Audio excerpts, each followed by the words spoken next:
including Paul Marganian and Dane Sizemore.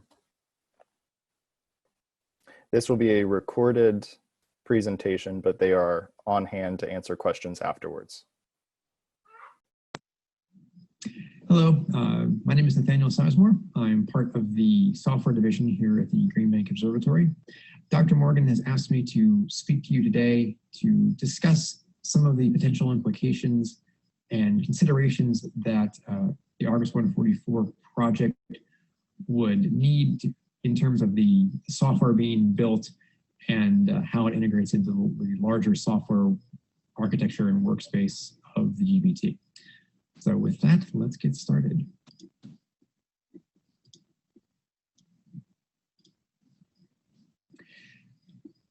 With me in the audience is also Paul Marganian. He's also one of our software engineers. There may be some other folks in here as well. And I'll say at the outset that anybody on my team, if you want to answer a question and feel that you want to chime in or have some insight to give, please use the raise your hand function in Zoom. That'll let the back end folks be able to pull you into the panel and be able to answer those questions.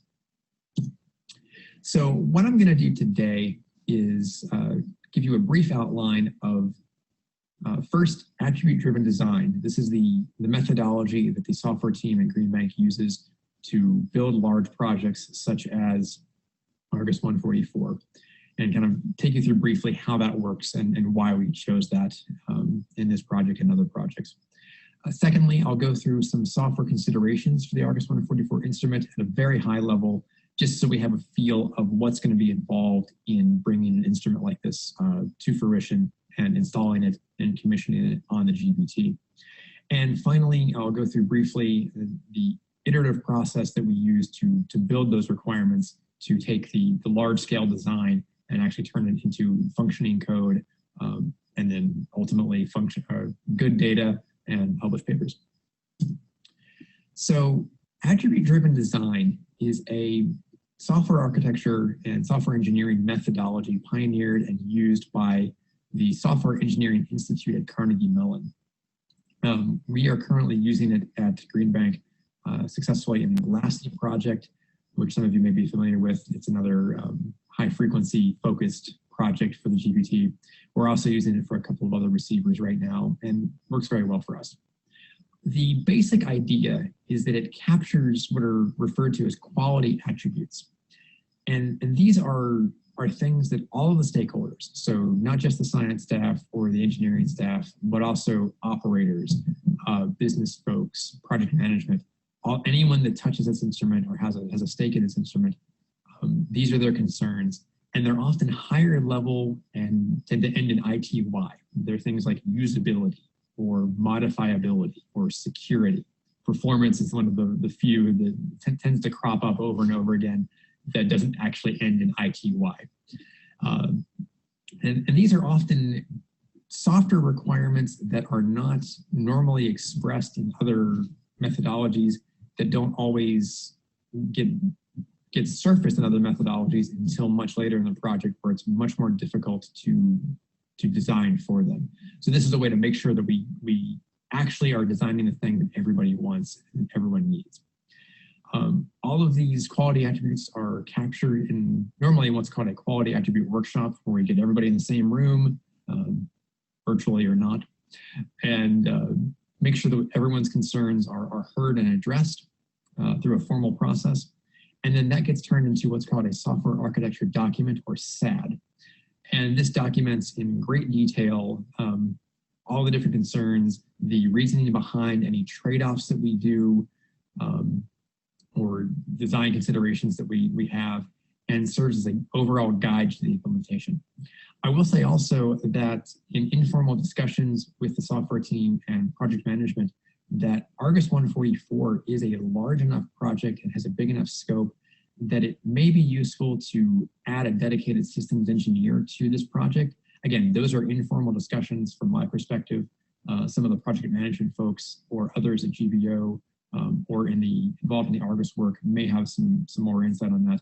But it may be useful to have a systems engineer for this project and plug in the software architecture and this process into a larger scope for the project as a whole. In terms of the software considerations itself, let me give you a brief overview about what an instrument like Argus needs in terms of software to be installed and usable on the GBT. First, the monitor and control system for the GBT has a series of managers. Every device on the GBT has a manager associated with it. This is the software application that lets us talk to that instrument and serves as the command and control point for that application. Certainly receivers have them, other devices in the overall stack also do. For Argus 144, the receiver manager is probably one of the biggest lifts, the biggest challenges in terms of developing the software. With Argus 144, there'd also be, we envision a front-end control device, an embedded system in the receiver itself to actually talk to the hardware. This is the computer that is literally turning voltages and changing bits for the IF system, for monitoring of the cryogenics, anything like that. There would be configuration tool modifications. Config tool is the software portion that is used to configure and use the intermediate frequency or IF system at GBO, and adding any new receiver would almost certainly require some modifications to that.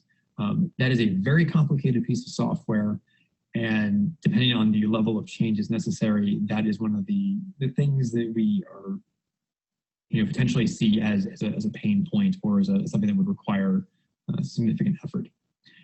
There are also back-end considerations depending on the kind of data that Argus 144 would be producing. We may or may not need to do any back-end changes. I don't think that's actually the case.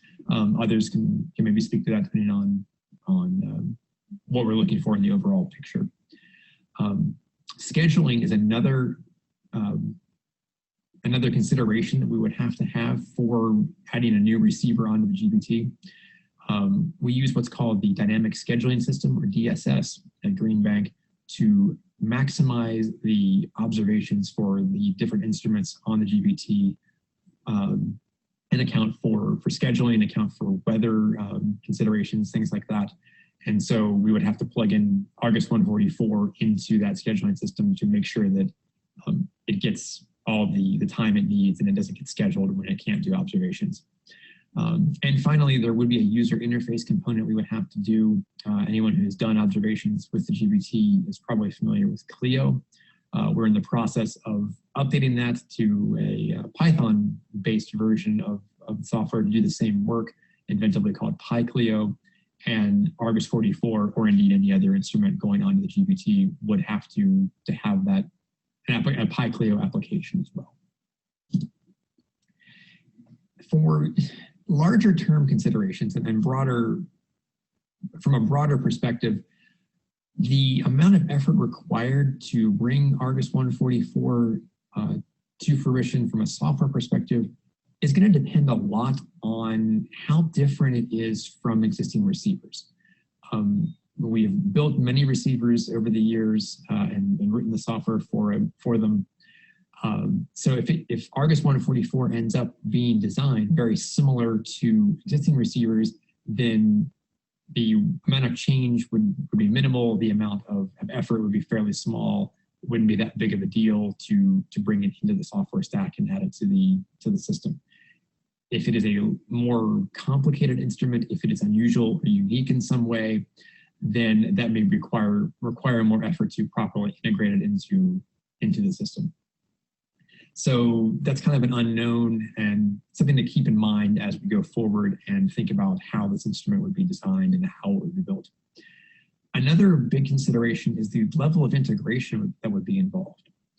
If we're thinking about Argus 144 as an instrument that would be plugged in and using all of the GBT systems, including the IF path, including all the backends, then it may be a significant effort to make all of those changes.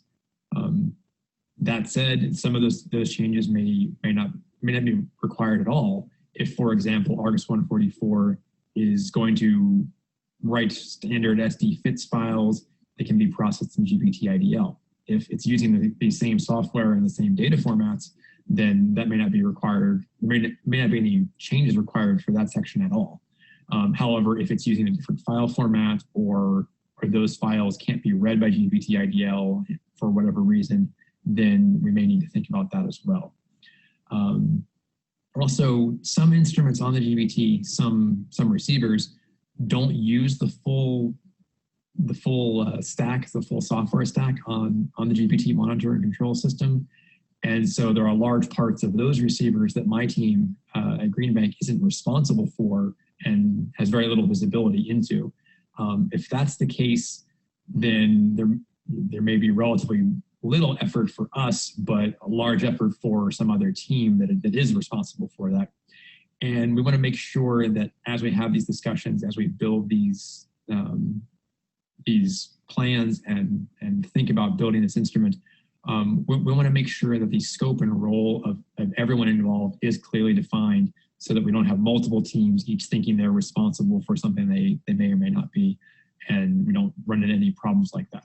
Again, that's a high-level view, but something at a workshop like this that we should think about and should try to get ahead of at the outset rather than find out, halfway through the development cycle that this has become a problem. In terms of development, we use a very iterative process at Greenbank for all of our software. We're an agile team, if you're familiar with that methodology. And that actually extends to the architecture as well.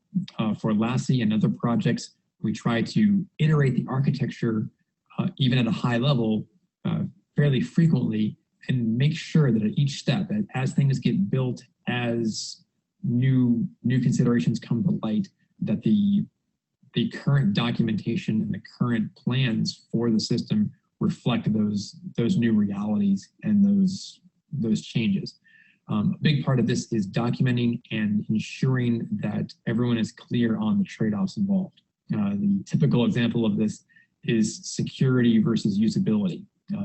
There's a joke in IT that the most secure system in the world is a computer that is in a closet, not connected to anything, and powered off. But obviously that's not a terribly useful system. So there has to be a trade-off to have from the most secure system possible to something that's actually usable by the envisioned audience. So it's important to document those trade-offs and those changes to make sure that everyone is clear at every point about what's going on and why and where things are addressed in the design. And this includes regular feedback from stakeholders, from science staff, from the software engineers working on the project, from mechanical engineers and technicians, anybody that is touching this project. We should get regular feedback from to make sure that we are actually doing what everyone needs and everyone wants to in order to make sure the project succeeds. And finally, when you get down to the nuts and bolts of actually writing code and deploying it onto the GPT, integrating it with the MNC system, we envision that to be handled by the normal process we use at Greenbank, which is use of modification requests and detailed test plans to make sure that it is checked, that everyone is clear on exactly what's going on and exactly why, and that we don't have any regressions or have any unintentional side effects or unintentional changes on the system, and that everything still works the way we want it to. So those are some a super high level, very quick overview of the software considerations looking at Argus 144.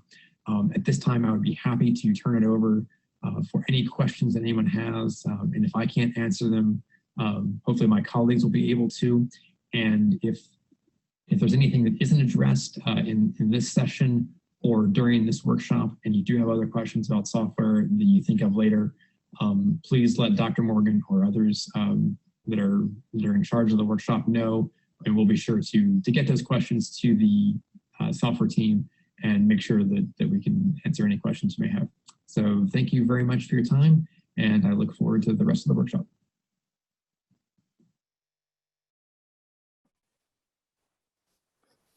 Thank you very much, Dane. As a reminder, both Nathaniel Dane Sizemore and Paul Marganian are online here to answer questions live.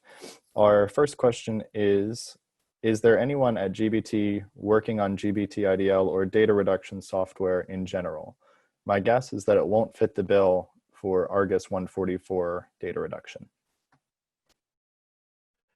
So I can respond to that really quickly, which is, technically speaking, yeah, we're responsible for GBT-IDL and the code that's responsible for getting everything into the SDFITS format. However, we don't currently really have experts on that code. So if we had to make modifications there, there'd be some overhead to get re-involved. And there's some historical reasons for this.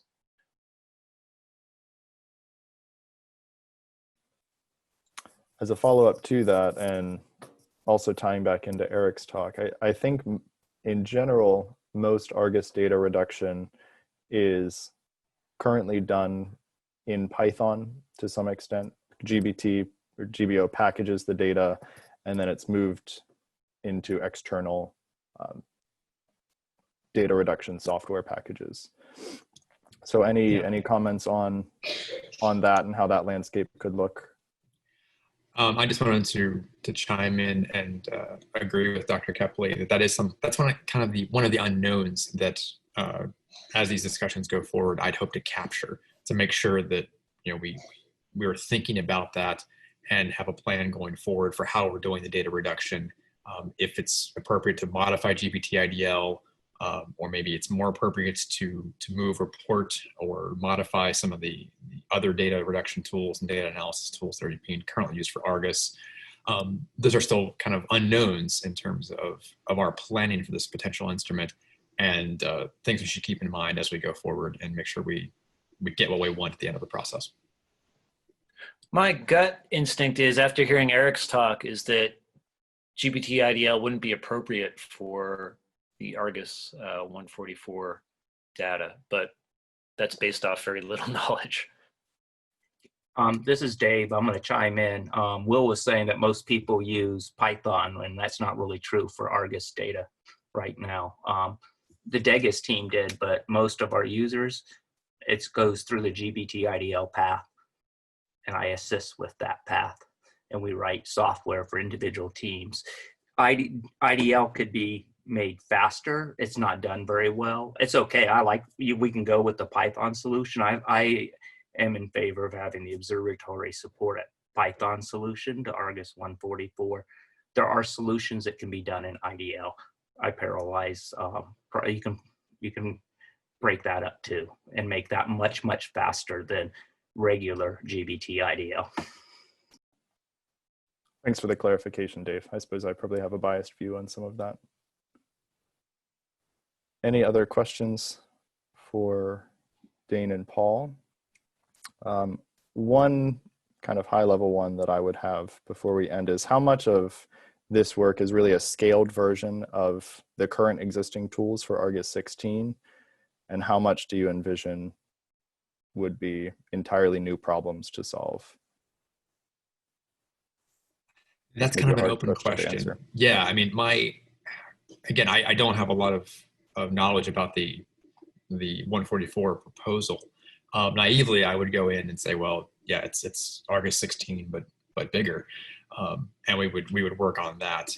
But if that's not the case, if there are things we want to change in the design or use of the instrument, then we might need to have a different process or a different implementation rather. So that's kind of one of the unknowns. And I think as the science goals get focused, as the data reduction issues get discussed in more detail, we'd have a better feel for that. So if I had to say right now, it's Argus but bigger, but in 6 months my answer may be different. I don't know if Paul or anyone else has a different opinion. Yeah, my gut instinct, just from catching the second half of Eric's talk, I had internet problems, is that this is significantly different from Argus, and it's not just scaled up, and that we'd actually have to make some, if we wanted to have an observatory supported, not just a PI Argus 144, we'd have to make significant changes to our observation management systems, parts of Astrid. That's my gut instinct at this point, but I could be totally wrong. You're correct, Paul. I'll remember that, Dave. Thanks.